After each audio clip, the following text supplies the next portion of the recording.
What's up, guys? Welcome back. AK Mindset Pod, the AKRewatch, Kaguya Lovers War, episode 8. Let's go with your boy Raguel. Boom, boom, boom, brat. And it's Daniel back again. You already know what it is. Jeez. Episode 8, final quarter of the season. Sad to see it go. We're nearly done, man. We're so nearly actually done. That's crazy, man. That's actually crazy. Mad that we have actually done 8 episodes. That's an accomplishment. It is still. It actually is. I have to get hyped for that. Can't lie. Right. So this episode, we had 3 parts, so like 3 chapters. It was less than last week's, which had like 4. So a bit of a breather. So we had to start with Miko, wants to control herself. And for the summary breakdown for this one, it's basically Chika trying to get Miko to be less, rigid and more open-minded, not to be so fixed in her ways, and to kind of learn how to switch between sticking to the rules and learning how to like break them at certain times. So what did you think about this project? I love how Chika is trying to educate my girl Miko Ino when she's not at a place to educate her about these kind of things, because they're both on 2 extremes. You have Miko, who is hard on following the letter of the law.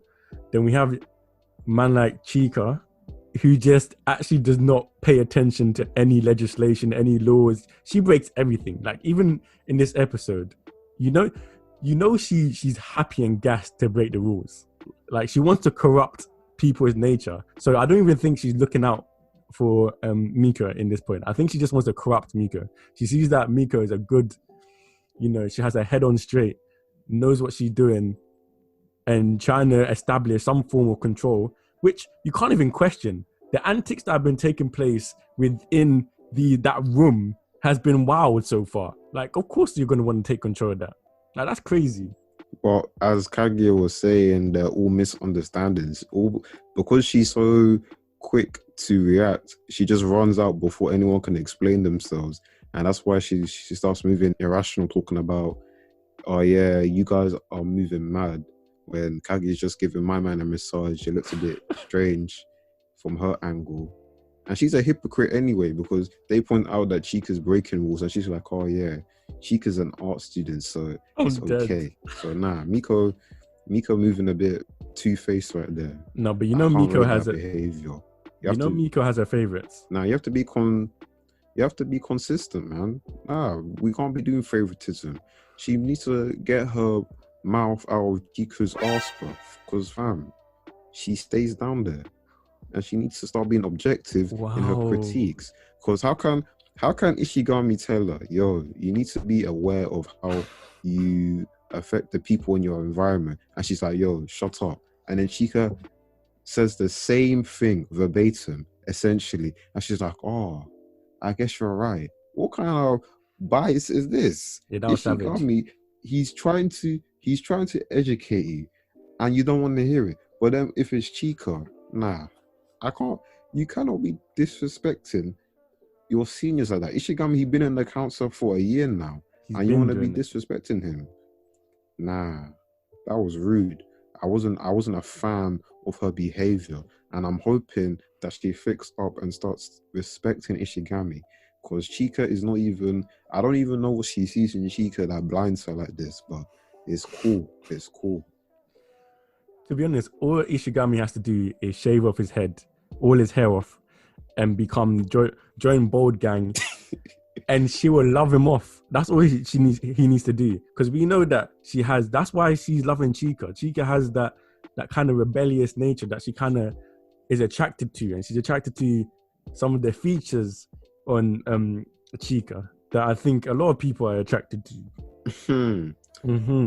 I guess so, but but Miko's moving strange. But to be honest, this is why we wanted her on the council, because she's she's a new personality, and her dynamic with the other cast members is quite entertaining and interesting. I mean, it's quite funny to have someone who's always on Chica's side, even though I was just berating her for it. But it's quite entertaining just to see her always, I guess, be weak to Chica, as we see later on. I kind of liked how Chica was like, okay, well, you can't be angry. You're not allowed to be angry. And she's just like, okay, fine, I'll listen to you. But if it was Shirogane or Kage who said that, she's not hearing it. She was like, what are you talking about? What are you talking about? That's nonsense. But yeah, that was funny. And then Ishigami taking advantage. He's so dramatic, yeah. The way he just puts his feet on the table, then he opens the crisps and the cola. He's just like, yeah, living my best life. I mean, I was gonna do this anyway, but might as well make a scene out of it. And you could tell Miko was about to tear her hair out because she was like, nah, this disrespect cannot be done in the student council room, not my sacred student council room. Nah, but at this point, that it's had me not laughing, sacred. can't lie. At this point, the council room is definitely not sacred. Like the things that we've seen in these couple episodes that have happened in this council room, it needs to be cleaned out, redecorated, and we need new people to come and take over their council jobs. That's what needs to happen. But you're right. Ishigami was on straight savage mode. Man said, do you know what? I'm not going to listen to your disrespect. I'm going to do whatever I want to do. And the way man whipped out the game console and just start playing it. Yo, he had that Mario Kart. Where did he get that from? Was it in his bag? Why is he carrying so many things in his bag? Who brings a game console to school? It's a Nintendo Switch, innit? Or it'll probably be some parody. So it's portable, innit? That's one of the advantages. Man just docked it into the thing so he can play on the big screen. It was too funny the way Shogun just pulled up a chase. It's like, okay, bet. I said, let me join in. I'm dead. Oh, that was two jokes. The bromance. I said, let's go in. Let's have some fun with this. Shining. Actually shining. And you see how everybody else's face is like in shock. Because like, what? Actually, only Miko was in shock. Everybody else is like, this is actually normal antics. My man, they probably play video games in the council room on a daily basis. Like after they've done their jobs and that. Living their best life. And I can't blame them.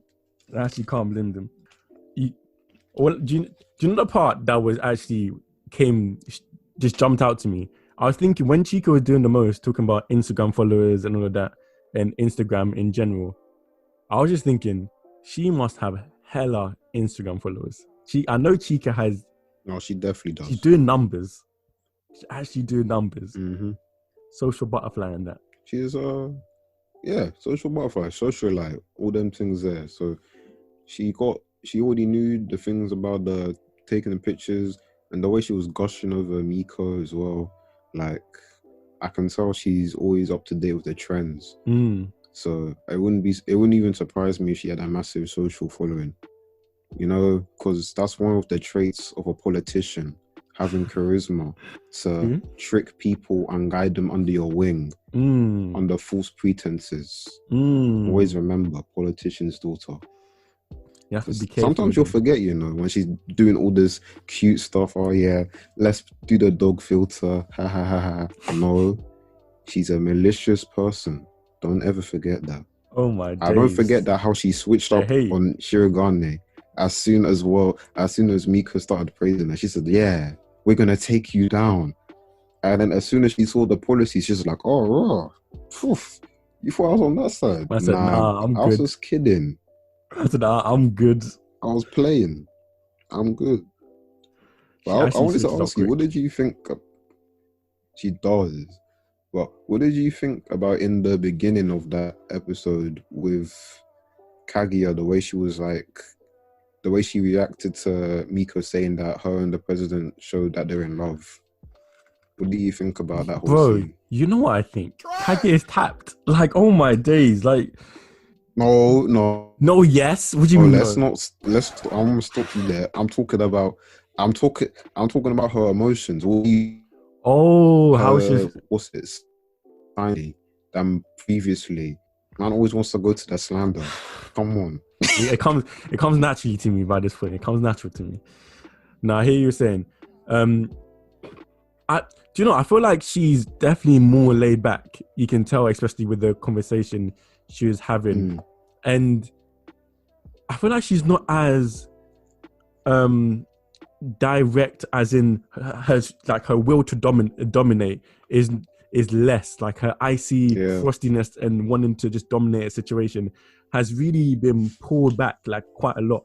Because for her to even be having that conversation, especially when obviously she's like, I'm standing up for my man. She's like, I have to stand up for him, and be like, nah, like he takes his job seriously. Like, we're not just messing about here. And Miko, you might be doing a little bit too much. Respect your position. You're a first year. Like you haven't done a lot. Like, please don't fast yourself. Just relax a bit. So that was cool. I did like that. I like how she was able to just articulate and put Miko in her place. Because I feel like sometimes you need that. Miko needed that. She needed to know that there's levels to it. But obviously, as soon as Miko mentioned, "Oh, you guys are a perfect match. Oh, you guys are in love," span her head. She lost it. Head gone. But yeah, I think it's a nice contrast to the first season. You know how they were always playing games to trip the others up, but now she's just kind of coming out with it. No one's forcing her to say it. She's just reacting, and she's like, I mean, if it's not obvious to the president that like she likes him, I don't know, like is man blind or something? He must be, because like anytime like Miko mentions her and the president, she's like getting happy. Like the love was even overflowing from her, and compared to like what she was doing in season 1, this is very surprising and a welcome change. It's like a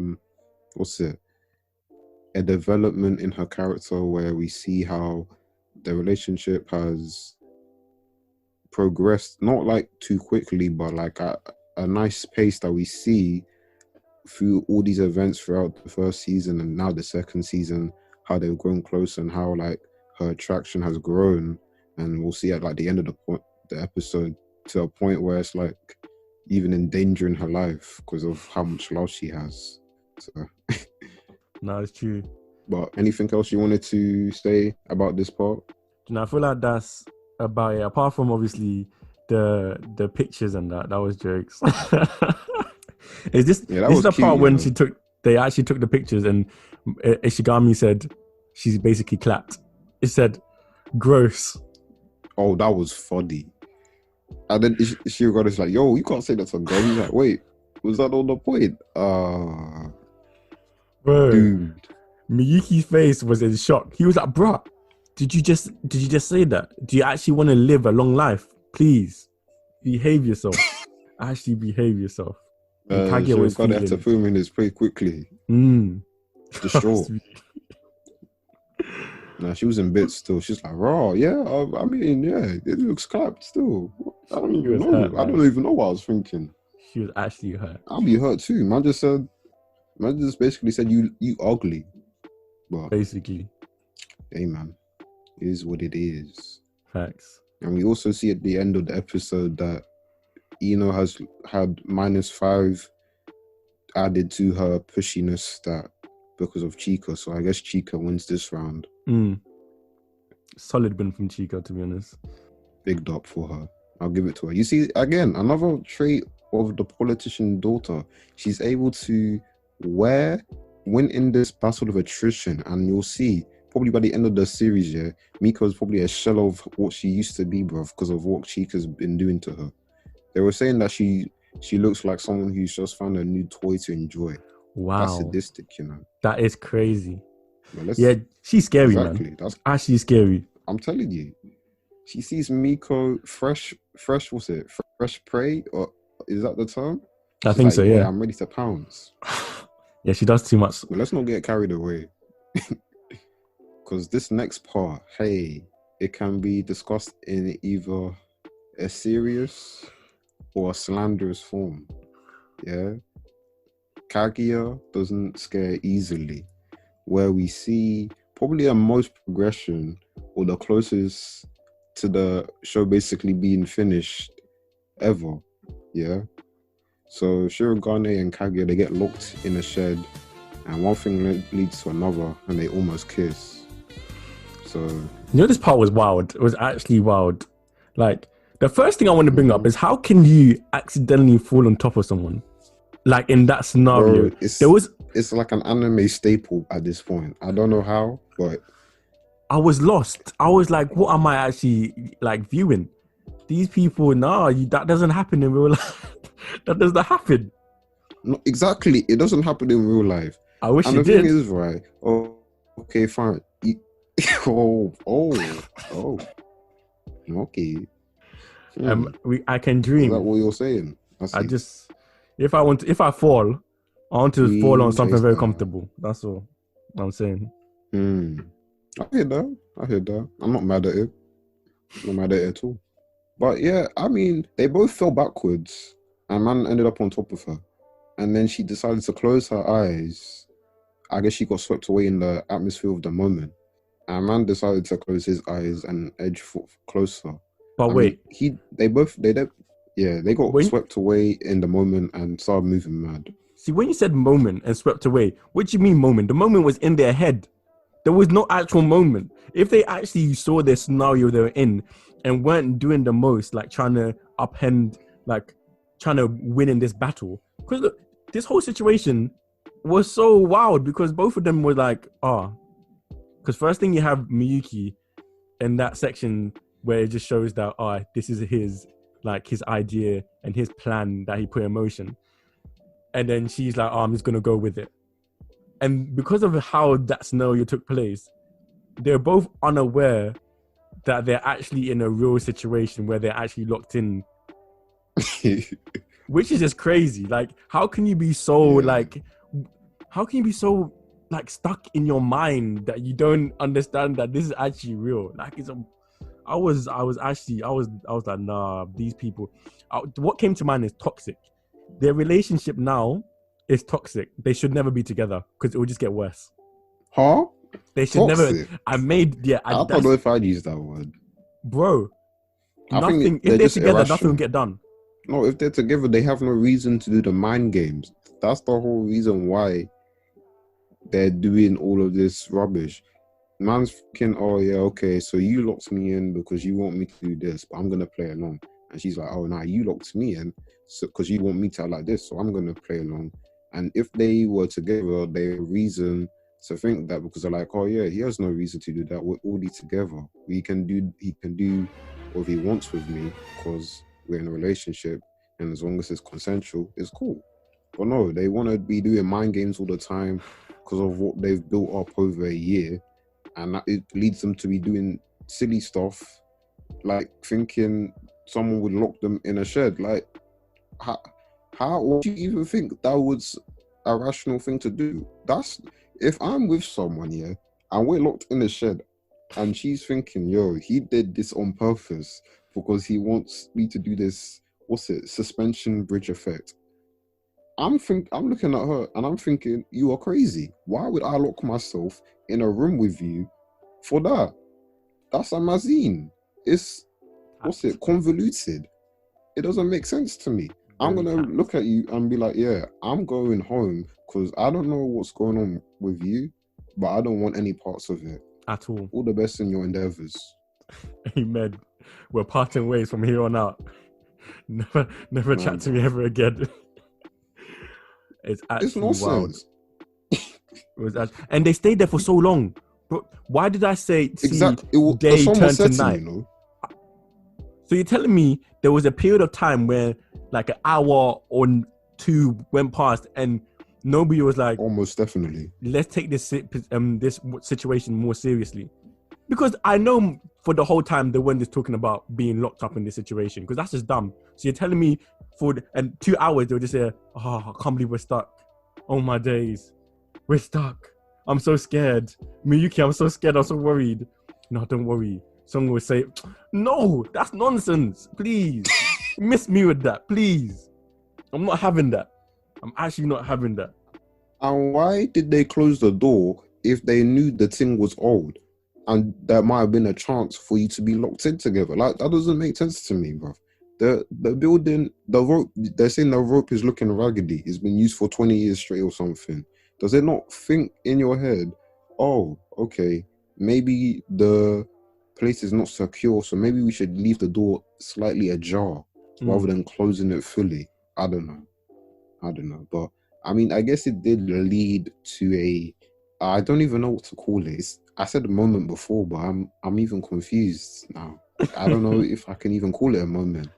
But yes, Kaguya, I guess she gave her consent for a kiss by closing her eyes. She started puckering up all them things there. And then Shirogane was willing to go for it. And then Ino came through cock blocking. So, I mean... Nah, she came to save the day. She came to put them out of their misery. Because they would have just... Somehow they would have flopped it and made that situation worse. Miko came to save the day. Promise you. Facts. Of course you always... You know what? But okay. Hypothetically, if man did kiss her, what would you think? What would happen? Do you know what happened? First thing, something will go wrong during the kiss. I don't know what, but just knowing them, something mad will happen. And then secondly, from then, what are they gonna do? They would legit just look at each other and pretend it didn't happen. They'll be staring at each other like, rah, how do I play this? There'll be a period of 30 minutes of silence when they're just looking at each other. And they're trying to formulate plans in their head how to further the situation or something. Do you think it would just happen normally? It's not happening normally. I think that's a pretty accurate assessment. I'm not even going to lie to you. So all Miko did was save them that period of time of stupidness and nonsense. Yeah, she came through looking frustrated. She was like, "Bro, you man are taking way too long to do this, bro." And I'm not going. Kaguya was foul. How can she be like, "Oh yeah, thank you saved me"? Made sure gonna look like one pervert, Look, man was encroached above her, looking intimidating. Ino probably has the worst opinion of Shirogane right now. Oh yeah, 100%. But let me just say, because that's a mad situation. That Kaguya you have to agree that she's trash for that. Because really trash, because no, definitely. that's not furthering the movement. Because now when somebody comes and says, "Oh, this happen to you," I'll be like, "Rah, are you telling me the truth or are you lying?" You know what I mean? I do know what you mean, because like, I don't even know why she would pretend that like she is threw himself on top of her. Because she was already in the mud with her thoughts, thinking man wanted to kiss her off rib. Man just thought, oh, maybe she's cold. I'll warm her up with my jacket. She went straight to kissing. So I don't know. Like, maybe she like the imagination is extra active or something like that. Because she seemed eager. It's like she wanted to kiss more than him. Because he was definitely. Like, oh, no way she wants to kiss. I guess it's nice to have a Kaguya and Shirogane segment. It's always them two are always interesting. When they interact with each other, like each time it's a different kind of interaction.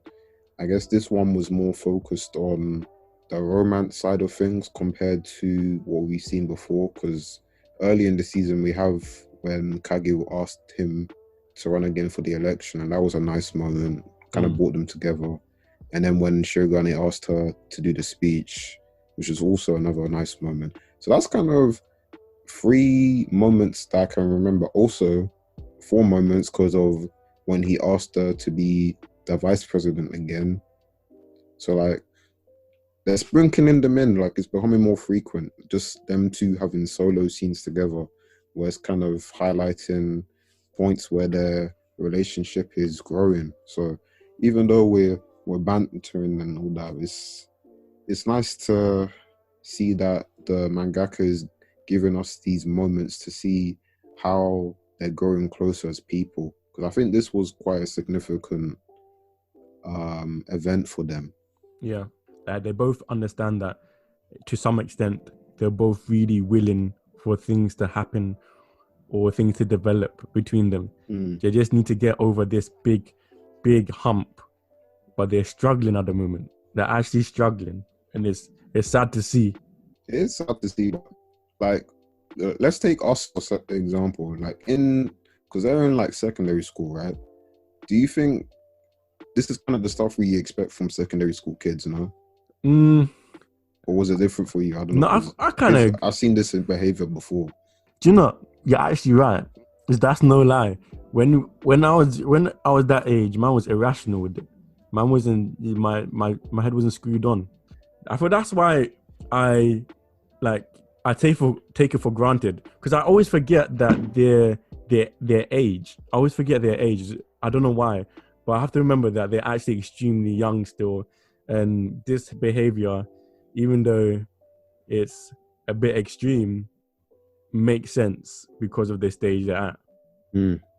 Yeah, that's the same with me because as we get older, like the characters in these slice of life shows will always be around the same high school age. So we have to always remember, like, even though like our mindset is changing and growing older, like the characters aren't, unless the show is taking place in like college or like when they're actually adults. That way we can actually judge them for being, what's the word, stricter with our critiques. But I mean, like, they are acting in character for their age range, and I think even for their age range, they're more mature from other series that I've read or watched. So I do appreciate their characters, and yeah, I think that's it that I wanted to say. Any other points that you think that we want to bring up for this segment before we move on? Not even. I feel like we definitely went over everything that needs to be said about that. All right. Okay, so now we launch into our final segment of the episode where Kaguya is in trouble. She needs to go to the hospital. Kaguya wants to be examined. Well, we see after the events of the previous segment, the president touches Kaguya, and that sends her heart into a frenzy, and she needs to be checked at the hospital where the doctor basically tells her, yo, your heart's tweaking because you're in love. And she's doing that tsundere thing. No, that's not me. That can't be me. You must be crazy. I'm gonna need you to put in the top equipment for you to check this out. Yada, yada, yada. And overall, it's a funny segment with some kind of serious undertones. But I just want to shout out the doctor. Hey. Because he's wavy and he was the top one. And the Shinomiyas have serious clout. It's true, bro. Man dropped everything to go check her out. Real quick. He said, I don't care. I'm the governor. He said, I don't care. He just said, we're not doing that. I was like, wow, you're different. He said, I need to see her. Then walked off. Mm-hmm. He's built differently. And I love that the relationship he has with her. You can tell it's been built over a long period of time. From young. Family doctor. Yeah. I can't relate. Family doctor. I wish I have a family doctor. I'm telling you. I also wish I had a family doctor. It must be nice. It must be very nice. It must be very nice. But just imagine, just deep it.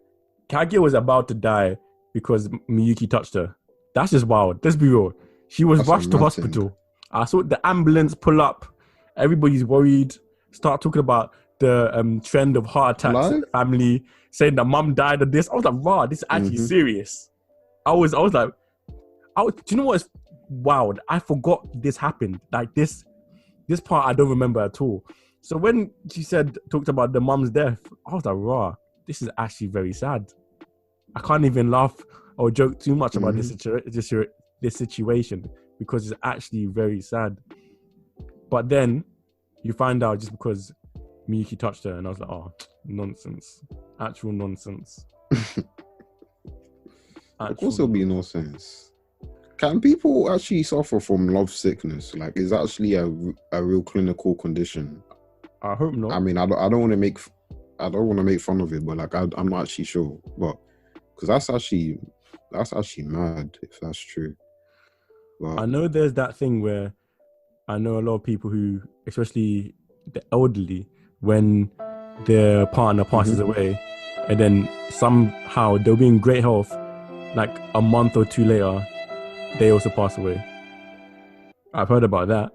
Oh, I think I've heard about that as well. Oh, yeah, I hear you. I Heartbreak. think I think it is plausible. Yeah, that's a good point you brought up there. But I wanna again shout out the doctor. Man said he's called the God Hand. He's Hey, doing heart surgery on the Prime Minister of the country. So that's a certified. I love the way he was drawn. You know, shout out to the animators and the character designers because they made man look on point. Like he had like a different art style compared to the rest of the characters. So once again, like I think the studio is A1. They are really making Kaguya look A1. 100%. They're taking their time with it. Really actually putting deep thought into it. I appreciate you guys. Real appreciation right here. I do. And do you think, because I had this kind of theory in my head, I don't know what happens. It might be confirmed in the manga, I don't know. But I feel like the doctor knew Kaguya's mom and like was involved with her. That's just my headcanon. Do you Because know of that last scene in the end. you're actually right. It's actually true. And now I'm just remembering that last bit, like the extra like credit bit. There must be some sort of history, and I hope we get some development into that because that would make sense why he was like, nah, I have to see her. Do you know what I mean? Drop anything. I'll drop anything. This is real dear, like this is close to me, which would be crazy.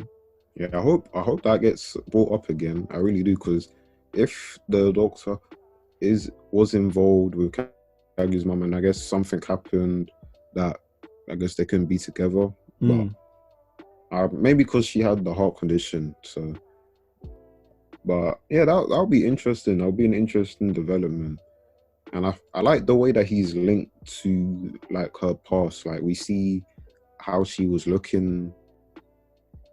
I guess Ice Queen. it was in the past, but I'm not sure. Was it before high school? Yeah, I think it was before high school. She had her hair down. Yeah, so like her eyes were looking devoid of any sort of emotion, like feeling. Like she just looks like a zombie. I guess like the Ice Queen, like, as we know her from. Like I don't know how like. So it really shows how like the student council here changed her as a person, because like she was looking completely different. Like the doctor was like, oh yeah, she's like got like no hope in her eyes or something like that. So yeah, I think it was interesting that we get like a look at Kaguya when she was like that, because we don't really get to see it that often. And I really hope in season 3 that we get to see like we get a Kaguya backstory, because like I really want to see like that past, man. Like I want to see her with Chika, because Chika was actually friends with Kaguya even when she was like that. So I mean, even though we slander Chika, we have to respect her, because that's a loyal friend, you know. That is a loyal friend. Ride or die. But back to the episode. What did you? Yeah, ride or die. Let me just say. So what do you think? Yeah, the love sickness thing. I was suffering from it as well. Not isn't I'm suffering from love sickness, but I'm suffering from her suffering from it. Having to watch her suffer made me have secondhand suffering. Secondhand embarrassment. And the secondhand embarrassment and suffering was hitting Hayasaka differently. Hayasaka said, nah. This is my hospital. This is the hospital I go to. Please stop embarrassing me. Oh, she was so funny throughout this whole part. She was. Is it really that embarrassing though? Maybe that's just the edge. She's been pushed towards the edge, actually, and this is the last straw. Because like they had to call a whole ambulance. Imagine to tell her it's because she likes someone. So that is pretty embarrassing. It's more. I think it was more embarrassing because she kept denying it. Like she's like, "Oh no, I think he's the perfect human. He's the perfect human being or something like that." Saying all this good stuff about Shirogane, but she can't accept that she likes him.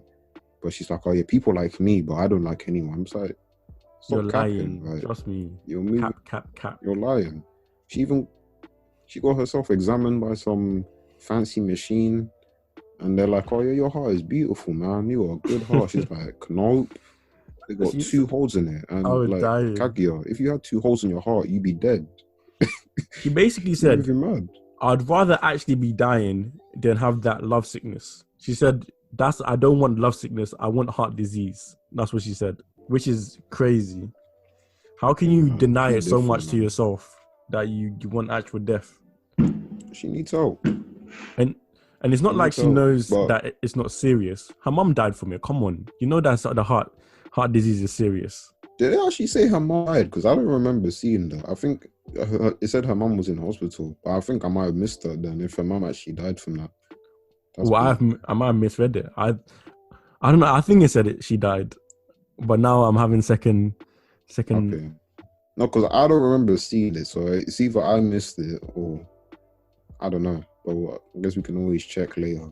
True. But either way, it runs in the family, so she should be taking this heart thing serious, not like messing about, talking about I need a second opinion and the doctor's a quack.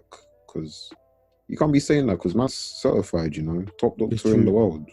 He's about that. It's actually about that. Top 10.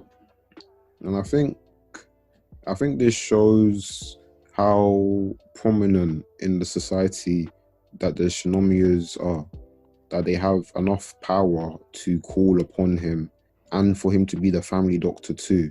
It shows how they're like, it shows how much influence they have. And again, I'm really curious about this whole their family structure, because like there's so much things we don't know about them that I hope get revealed. Because how are they so influential? Like, what's the relationship with her mum and dad? Why doesn't she, like, there's like different family estates, isn't it? Because in the last season she went to the main estate, isn't it? She So did. like, what's the whole dynamic? I don't know. I'm very curious because we just keep getting these tidbits about the family, but we're not actually getting real information, if you get what I mean. No, I hear that. I don't know if they really want to focus on that. I wish they do start focusing on that, because I don't know how much it will have impact wise to the storyline we're following, but just giving us a scope and getting us like have more depth inside this world will be so sick. Like I want to see things outside the school. It's not every day I want to be in the student council room. One day I want to have a episode where, I don't know, like school holiday something, and everybody goes to Kaguya's yard and just speaks to the family and that. Oh, that'd be interesting. I would love to Well, see based that. on the school year, the next school holiday will be Christmas, so we'll have a while till then, because they have That's to true. do sports festival, then cultural festival, and then it'll be Christmas, and then I guess we might get like a Christmas date or something. I don't know. So we'll definitely be getting those kind of arcs. So hopefully we'll get something like that. But I remember seeing the author said that she wants to write them in university. So I guess you'll get your wish then. University lifestyle, Kaguya. That's wild.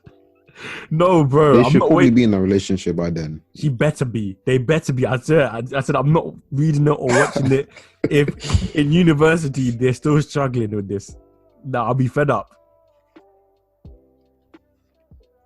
No, they definitely will. They definitely should be dating by then. Like it would be mad if they weren't. That's what I'll say. Because I'm like, seriously.